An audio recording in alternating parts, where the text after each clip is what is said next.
તો આજે એક સરસ મજાની મારા બા નાની એવી એક વાર્તા સંભળાવે છે, તો તમે સાંભળો અને હું પણ સાંભળો. કયો હાલો બા. એક નાનું એવું ગામ હતું. બેન ત્યાં હાયરી હતી. ઢોકળું એવું ગામ. બેન હાયરે પછી શ્રાવણ મહિનો આવતો હતો ને, તમે આવતી હતી તે એ કે છોકરા નાના અને કાંઈ હતું નહીં ઘરમાં, એટલે જેવું મારા ભાઈને ઘેર જાવ ને તો મને 5 કિલા ઘઉં દે ને તો મારા છોકરાનું પૂરું કરી દઉં. એટલે બેન તો ગઈ. એટલે ભાઈ તો હાથી આંકવા બી ગયો હતો ને બેન ઘેરે હતી અને ભાભી હતી ઘેરે. ભાભી ઘેરે હતી ને એટલે કે જય શ્રી કૃષ્ણ ભાભી, એટલે કે જય શ્રી કૃષ્ણ. એટલે કે મારા ભાઈ નથી ઘેર. તમારા ભાઈ થોડા ઘેરે હોય, અમે ખેતીવાળા થઈ. તમારા ભાઈ કે આંકવા ગયા છે. એ કે મને 5 કિલા ઘઉં દો ને તો મારા શ્રાવણ મહિનો આવે છે ને તો મારા છોકરાને આ પૂર્યું કરી દઉં. લે એવડું મોટું ગામ બેકીને અહીંયા 5 કિલા ઘઉં લેવા આવી. અમારે 5 કિલા ઘઉં થોડા હોય.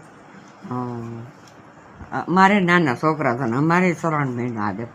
એ કે કાંઈ વાંધો નહીં ભાભી, રીહ ન કરતા તમ તાર ન હોય તો કાંઈ નહીં. એટલે બેન તો તરત પાછી વળીને એટલે ભાભા બેઠા હતા ને એટલે કે કેમ બેટા તરત પાછી વળી? એટલે કે મારે કે 3 મહિનો આવે છે ને એટલે મારે 5 કિલા ઘઉં મારી ભાભી પાછી મારા ભાઈ પાસે લેવા હતા, પણ મારા ભાઈ ઘેરે નથી.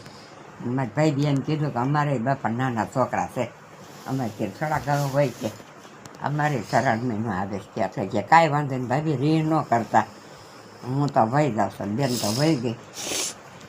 એટલે ભાઈને હાથે લઈને નીકળ્યો તે ભાઈ રાખ્યો ઊભો. તે બોલી છોડી કે કાંઈ નથી અને હાથમાં આવે છે 5 કિલો ઘઉં લેવા આવી તે વગે દીધા નહીં કે. એ કે મને કાંઈ ખબર નથી, હું તો હજી હાયલો આવું શું કે. એટલે ઘેરે જઈને સાનું મને બેસી ગયો. કેમ સાનું મને બેસી ગયા? એ કે પણ સાનું મને બેસી જાવ ને કે તારા ભાઈની ઘેરે બધું જગી ગયું છે કે કાંઈ નથી રહ્યું છે. તારી બાના લુગડા નથી રહ્યા, તારા ભાઈઓના નથી રહ્યા, તારી ભોજાઈઓના નથી રહ્યા, છોકરા રાયડું નાખે છે ખાવા વગરના. અને એટલે સાનું મને મારે દેવું પડે. લે અરા મારી બાને બધું જઈ ગયું છે. પછી ગાડું જોડો કે ગાડું જોડીને એમાં ઘઉં નાખ્યા, એમાં ઘઉંનું ભેલું નાખ્યું, એમાં તેલનો ડબ્બો નાખ્યો અને એમાં લુગડાના બધા વેજા નાખ્યા અને બધી વસ્તુ નાખી, ઘી નાખ્યું, ગોળ નાખ્યું, બધું નાખ્યું. બિચારા મારા ભાઈને કાંઈ નથી રહ્યું કે બધું જઈ ગયું છે. એટલે એ આખું